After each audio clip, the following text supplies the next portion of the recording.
আমি ঘুরতে যাবো আর ভিডিও করবো না, এটা তো হতেই পারে না। তো ঘুরতে বেরিয়ে পড়েছি আর দেখো কিছু কিছু বাড়ির মধ্যে না জল ঢুকে গেছে। আমি তো দেখে আই অ্যাম তো অবাক। So hello everyone, Sayani back to my channel. সবাই কেমন আছো? আশা করি খুব ভালো আছো। আমরাও খুব ভালো আছি। ঘরের গেট ফেট দিয়ে পুরো বেরিয়ে পড়েছি। কোথায় যাচ্ছি না, বেরিয়ে করতে যাচ্ছি অনেক দিন পরে। তাও আমি হুট করে সব জায়গায় যাই না, কোথাও যাই না।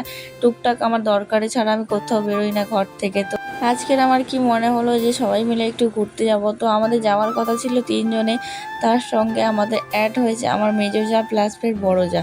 তো আমরা যে রাস্তা ব্যবহার করি না, তোমরা শহরের মানুষ যারা, ঠিক আছে, এই ভিডিওটা যারা যারা দেখছো, তোমরা হলে কোনো দিন পারতে না যে এতটা কাদার মধ্যে যে ব্যবহার করি আমরা এই রাস্তাটা, তাও ভালো বলতে হয়।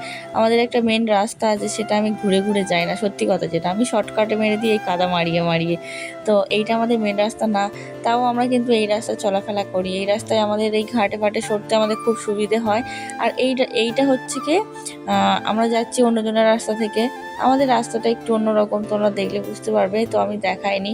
তো আমরা বেরিয়ে পড়েছি সবাই মিলে। দেখতেই পাচ্ছ যে এত হারে রোদ করেছিল না আজকেরে, কি বলবো, রাস্তাগুলো একদম শুকনো হয়ে গেছে। কিন্তু যে এরকমভাবে যে রাস্তার মধ্যে জল উঠে যাবে না, সত্যি আমি ভাবতে পারিনি। কোনো বছর, আমার এই যে 10 বছর বিয়ে হচ্ছে, আমি 10 বছর আমি কোনো দিন দেখিনি এখনো পর্যন্ত যে রাস্তায় জল উঠে গেছে। আমি এদিকে বলছিলাম যে কি জল হয়েছে ভাই, এই তো মাঠে সবুজ সবুজ ঘাস দেখা যাচ্ছে, এমন জল হবে যে পুরো মাঠ ধুপধুপ করবে সাদা। তো এখানে তো দেখা যাচ্ছে কি জল হয়েছে বলে এদেরকে বলছিলাম আর একটু মজা করছিলাম। আর এই কুকুরটাকে দেখে তো আমাদের সেই লেভেলের ভয় লেগেছে। আর দেখতেই পাচ্ছ যে এই জায়গাটা এতটা নিচু, তো তার জন্য এই জায়গাটা না দুদিকে পুকুর আছে, মধ্যিখানে রাস্তা, ওর জন্য এই জায়গাটায় জল উঠে গেছে। আমি আবার বলছিলাম যে বাহ, হেভি সুন্দর লাগছে, অনেক দিন পরে যে রাস্তার মধ্যে জল ওঠার ব্যাপারটাই আলাদা। সত্যি অনেক বছর পরে আমি দেখছি যে রাস্তায় জল উঠেছে। আমার এই যে 10 বছরে না রাস্তায় জল উঠেনি, আমি দেখিনি। বাট আমার এই যে দেখছি যে 10 বছর পরে আবার, আমি আইবুড়োবেলায় যখন ছিলাম তখন আমার মাদের ওখানটা জল উঠে যেত রাস্তায়, খুব মজা লাগতো। আর এখন এই যে দেখলাম অনেক বছর পর, তো আমি ডবল ক্যামেরা ভিডিও করছিলাম, তো আমার বড়জাকে দেখাচ্ছিলাম। তো তারপরে ফাইনালি আমরা এই যে লোকেশানটায় চলে এসেছি। তো সত্যি অসাধারণ লাগছে ভিউটা। আর এই যে পানা পুকুরটা দেখতে পাচ্ছি, এটা সরি পুকুর না, একটা খাল। এই খালে হচ্ছে কি ভেলা ভাসানো হবে। তো তোমরা নেক্সট ভিডিওতে দেখতে পাবে যে ভেলা ভাসানো ভাদ্র মাসে। আর তোমার দাদা আর তোমাদের দুষ্টু গিয়েছিল জয়নগরে, ওরাও চলে এসছে। তোমাদের দুষ্টু আমার সঙ্গে আসার জন্য কাঁদছিল, ওদের কিন্তু নিয়ে আসিনি আমি। আর এই দেখো এই যে রাস্তাটা না, এই রাস্তাটায় প্রচুর ছেলে মেয়ে, প্রত্যেকে।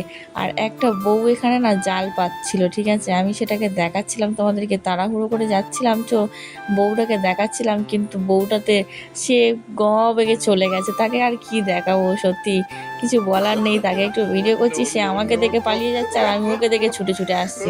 কাকে আর কি বলবো। আর এরপরে একটু ভিডিও করতে করতে আর একটা তেলে ডোমা দেখতে পেয়েছি। আর রাস্তার মধ্যিখানে এরা যেন সত্যি ভিখারিদের মতো বসে পড়ছে কন্টিনিউ। আর এরপরে বলতে বলতে আমরা সব ঘুরে ঘাড়ে একটু চলে আসছিলাম। তো ওখানটা একটা শিব মন্দির হয়েছে, ওই যে দেখা যাচ্ছে দেখো, ওই যে শিব মন্দিরটা নতুন হয়েছে। তো এই মন্দিরটা নতুন হয়েছে, কালকের এই জল ঢেলেছে, কালকের লাস্ট সোমবার গেছে, লাস্ট সোমবারে জল ঢালা হয়ে গেছে। তো এইটা কালকের উদ্বোধন হয়েছে। আর এখানে মা কালীরও কি বলবো মন্দির আছে। তো এই মন্দিরটাকেও একটু ভিডিও করছিলাম। আর এখানে না অনেকটা বড় করে একটু মন্দির করে দিয়েছে আশেপাশে, যাতে না কোনো জল পড়ে। তো মন্দিরটা অনেক বড় করেছে, চারিদিকে অনেক বড় করেছে, অনেক দেখতে সুন্দর লাগছে। আর মন্দিরের চারপাশটা না সত্যি অসাধারণ লাগছে। এবার আমরা ভাবছিলাম যে সন্ধ্যা হয়ে গেছে, আমরা বাড়ি চলে যাই। চলো, ভিডিওটা তোমাদের কাছে কেমন লেগেছে বন্ধুরা?